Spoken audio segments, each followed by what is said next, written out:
Picture this. You walk into that Monday morning meeting. You've worked weekends. You've sacrificed sleep. You present your breakthrough idea with passion, with fire in your eyes. But your boss doesn't even look up from his phone. Your colleague nods, takes notes. Then 30 minutes later, he presents your idea as his own.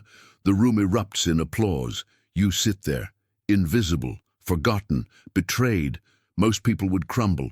Most would go home and complain to their spouse. Most would accept this as just how it is. But Machiavelli knew better. 500 years ago, he wrote the forbidden manual, the dark code that separates wolves from sheep, the brutal laws that built empires and destroyed kings.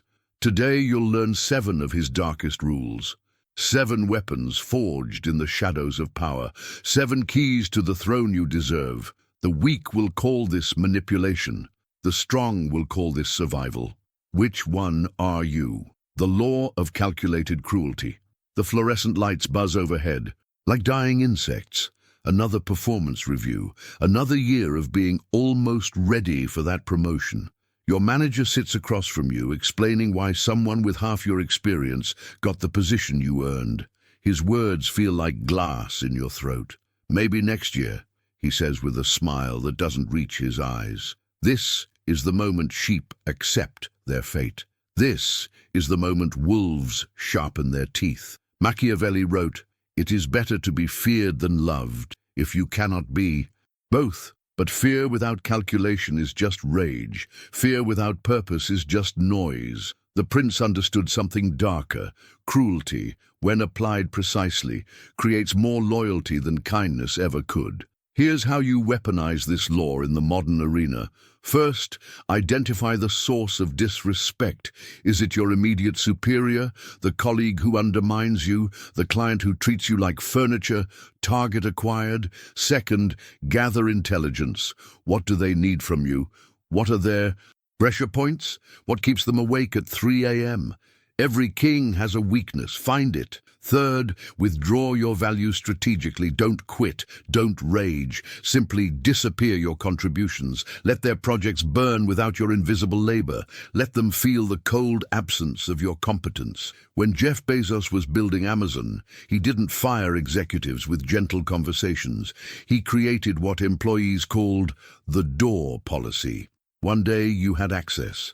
The next day, your keycard simply stopped working. No explanation, no goodbye, just the brutal mathematics of power. The message echoed through every corridor: perform or vanish. Fourth, return only when they acknowledge your worth, not with words, with action, with compensation, with respect written in contracts and corner offices. The beautiful cruelty of this approach: they learn to value what they almost lost. They learn to fear losing it again. But this is just the beginning. The next law is even more dangerous, because it teaches you how to become indispensable while everyone else becomes replaceable. The law of strategic dependence. The rain hammers against your office window. It's 9 p.m. and you're still here, fixing someone else's mistakes. Again. Your phone buzzes with another urgent request from a manager who wouldn't know excellence if it came with a user manual.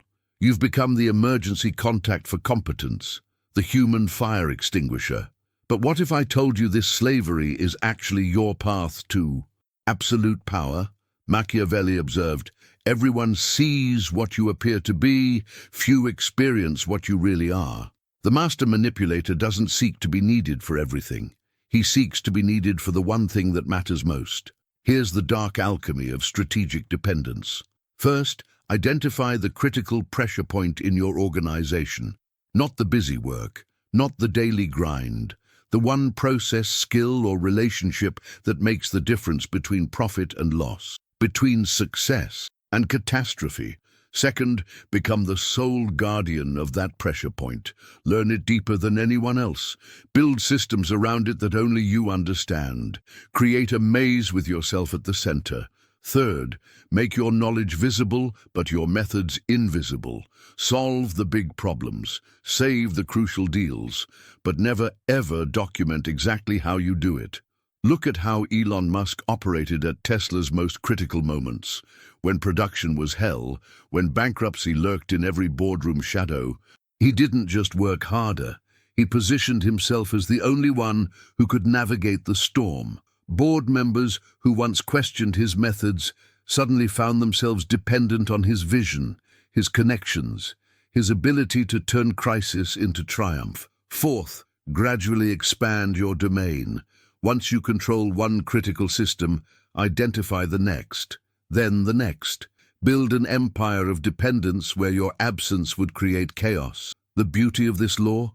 You're not just becoming valuable, you're becoming irreplaceable. While others compete for attention, you're becoming the foundation they all stand on. Tell me in the comments, what's the one skill in your workplace that everyone needs but nobody truly masters?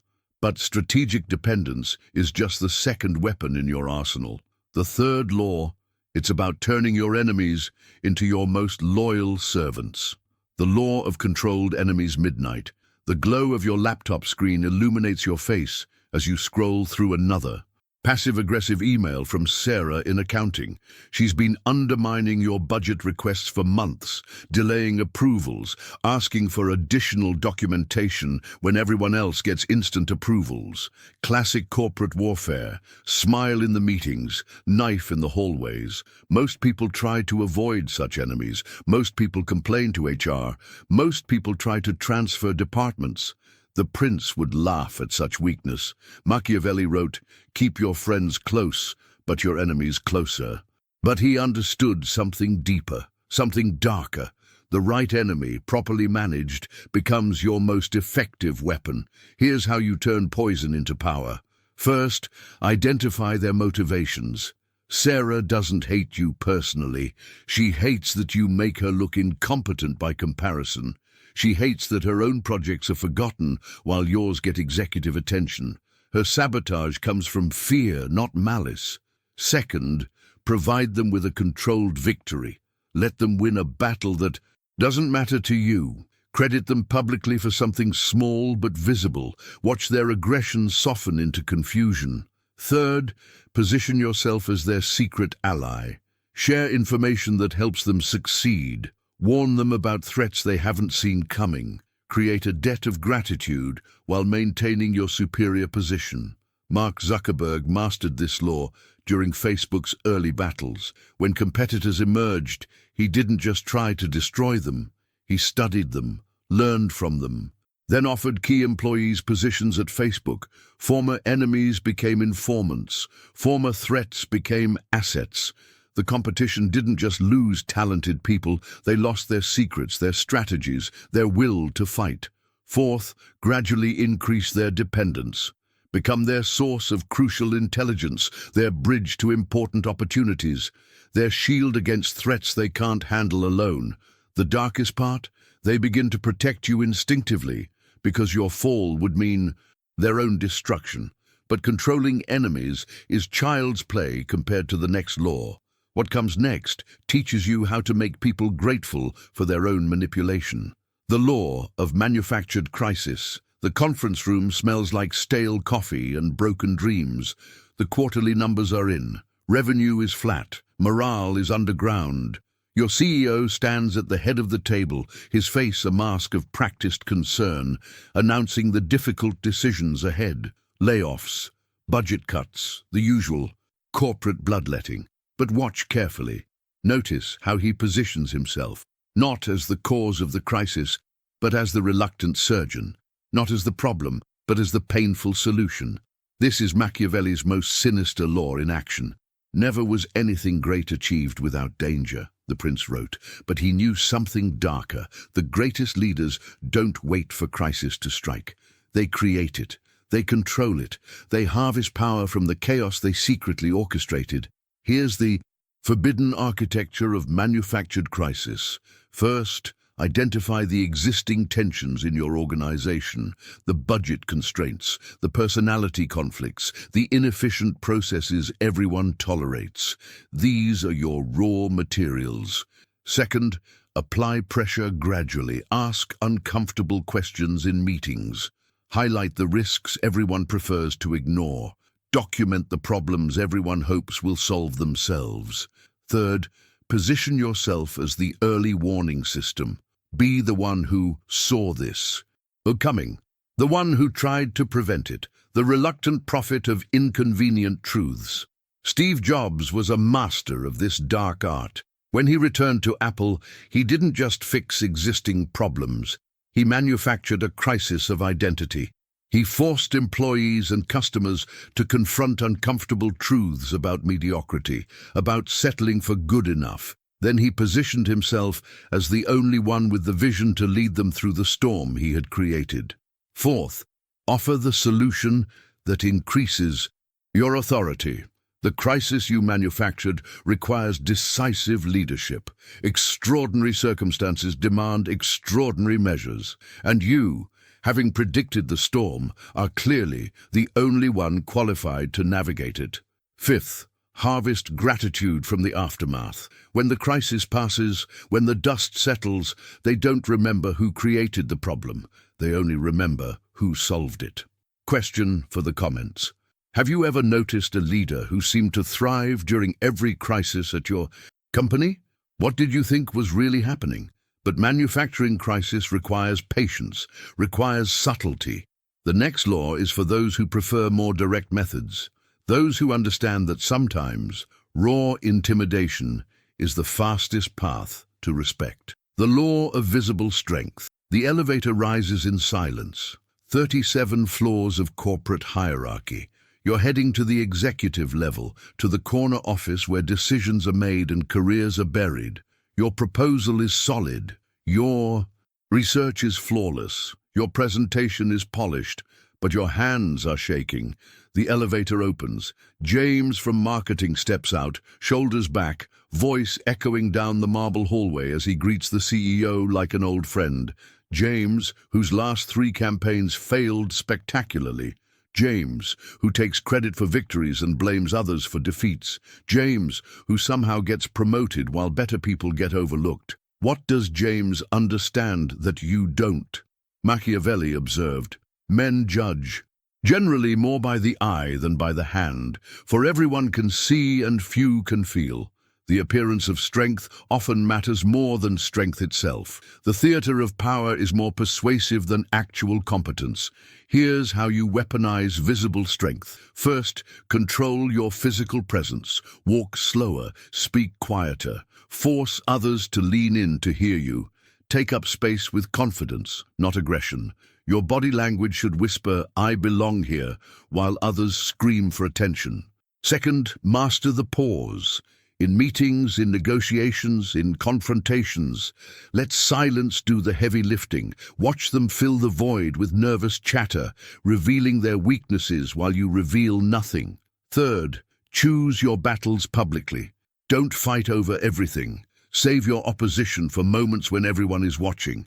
When you do challenge something, do it completely. Half measures suggest doubt. Doubt suggests weakness.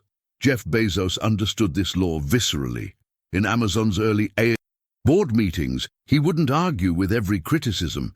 He would listen, nod, then destroy opposing viewpoints with surgical precision.